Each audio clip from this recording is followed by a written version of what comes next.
There's certainly an attrition in regard to the person we were as a child versus who we are as an adult.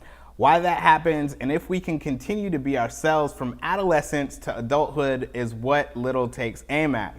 While the movie has some pacing and story issues, the calories you'll burn laughing out loud evens things out.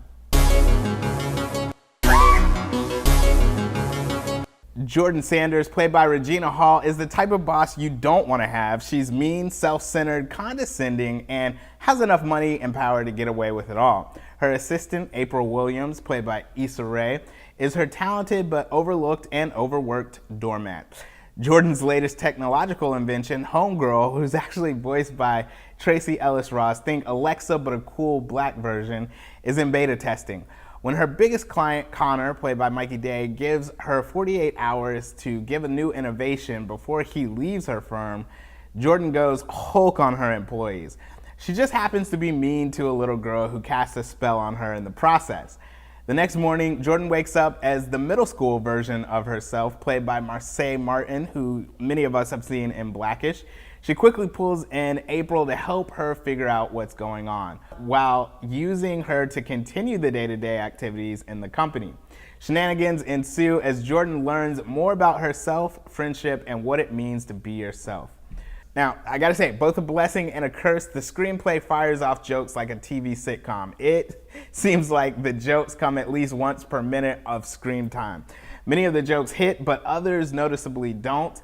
But when you have power players like Issa Rae, Marsai Martin, and Regina Hall, while she's in less of the film in comparison, the funny moments of this film are not just in the dialogue, but also in their facial expressions and their body language. All three nail their character's persona. It is such a pleasure to watch Martin outside of her role on Blackish as she commands the screen acting as a 38-year-old in a 13-year-old's body. The rapport between her and Ray is so authentic and infuses life into some of the scenes that in other hands would be hackneyed.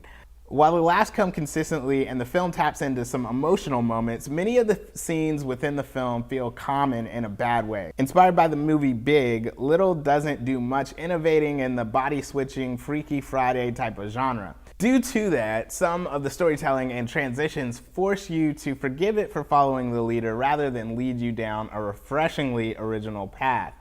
Regardless, this film is packed with the right kind of girl power. Co-writer, director Tina Gordon takes us on a funny ride.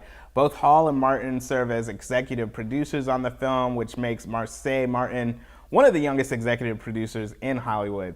This movie finds itself lending to crowds somewhere in between date night and an outing with the girls, if that makes sense. But it's an overall entertaining time at the movies. I give it a B-. You can find more movie reviews, the podcast, and so much more over at picturelockshow.com. Don't forget to hit the subscribe button below. Leave me a comment. Let me know what you thought of Little. I definitely thought it was refreshing to be able to see this predominantly black cast, at least in the lead role, taking on this kind of Freaky Friday switching bodies film.